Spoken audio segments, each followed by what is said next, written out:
Alright, so in this video we are going to be going over chapter 27 of Jane Eyre. Now this chapter, it's a lot. Both an emotional heaviness, but also it's just a super long chapter, and that's why I especially wanted to make a summary for this one, because even me reading it, it took about an hour. So definitely one that you might want a summary for. So in this chapter, Jane realizes that it is absolutely necessary for her on, I would say, a moral and a little bit emotional level to leave Thornfield. After she's learned what she's learned in the last couple of chapters, she stays in her room and is just kind of despondent, and it's almost like her body is just processing all of it, but she's not crying, she's not freaking out, she's just kind of retreated into herself. But when she finally leaves her room, Mr. Rochester is there waiting for her, and he pleads for her forgiveness, and Jane, being Jane, she's wonderful, she inwardly forgives him. She doesn't say it outright, but she does immediately forgive him. She loves him so deeply, so truly, that the forgiveness comes easily. And then Mr. Rochester pleads fervently with her to, I guess, essentially run away with him to southern France. And even though she does love him completely, she refuses to go with him. She does not want to be someone's mistress, does not want to be his mistress. And so Rochester, of course, admires her and loves her, even through all of her declining of his pleading and declining everything he's asking her. It's obvious, especially in this chapter, but also in previous chapters, that he respects her spirit, as well as, you know, he does find her beautiful. He doesn't see her as some plain Jane. He does love her. And so Rochester, he admits that he is playing the part of a coward and that he's being wrong, and he tells Jane the full story of his past, how he became involved with Celine Varens, how he also became involved with two other women. I want to say one was German and the other Italian, and then ultimately how he came to be married to Bertha Mason. Basically, his dad, super wealthy guy, had Mr. Rochester and Mr. Rochester's older brother, but the dad, he didn't want the family wealth to be split up between the two sons, and so he was going to give it all to the eldest son, but he didn't want his son Edward Fairfax Rochester to almost degrade the family name by not also being super well off. So Mr. Rochester's father and brother arranged for him to marry Bertha Mason because they had connections with the family, and it turns out that Bertha's mother was in an insane asylum, and Bertha had in her whatever was kind of going on mentally, that kind of created these mental ailments. And Bertha's true nature was kept from Edward. He was just completely dazzled, and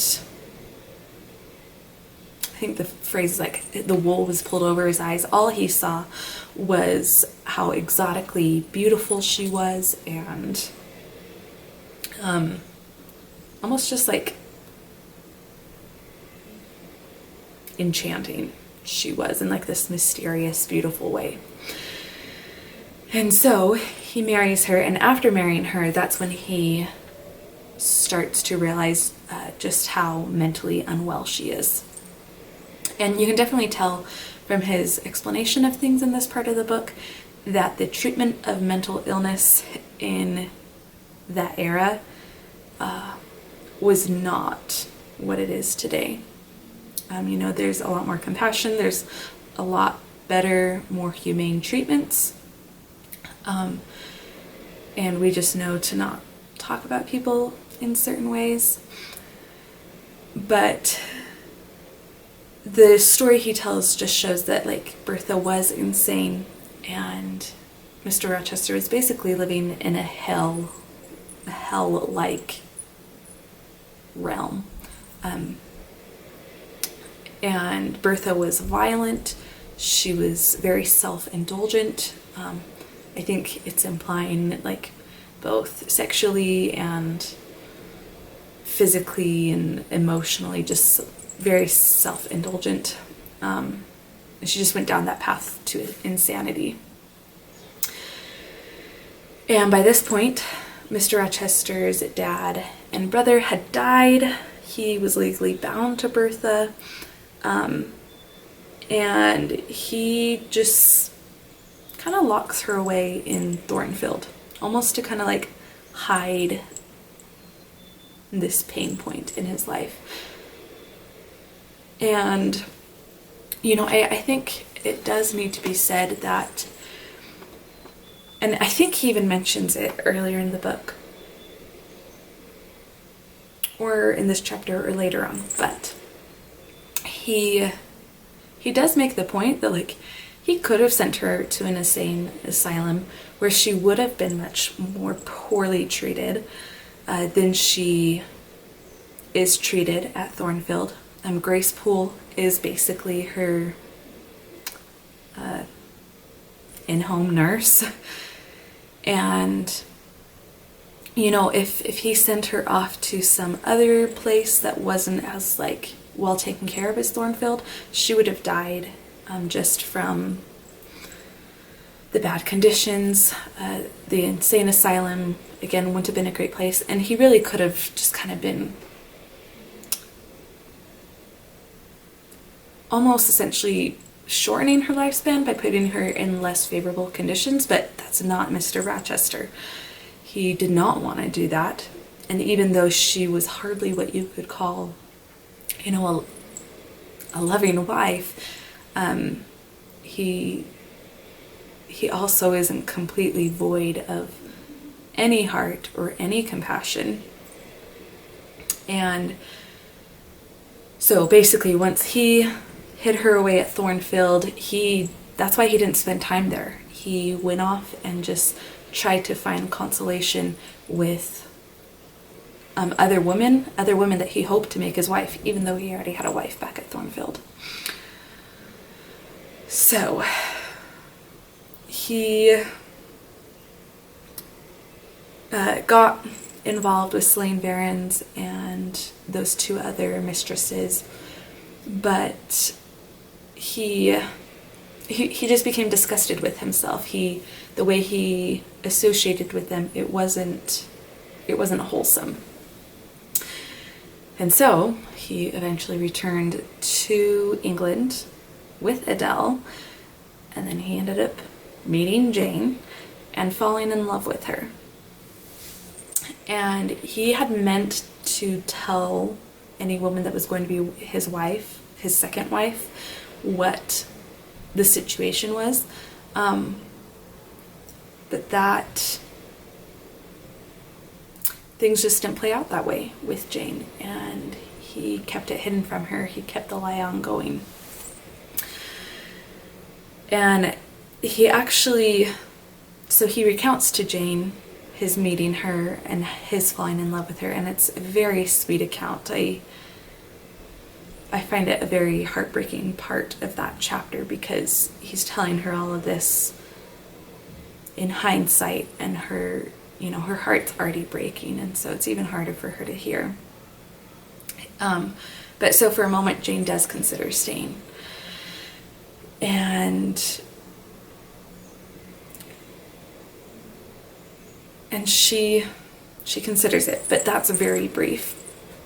She ultimately decides, though, that she can't do that.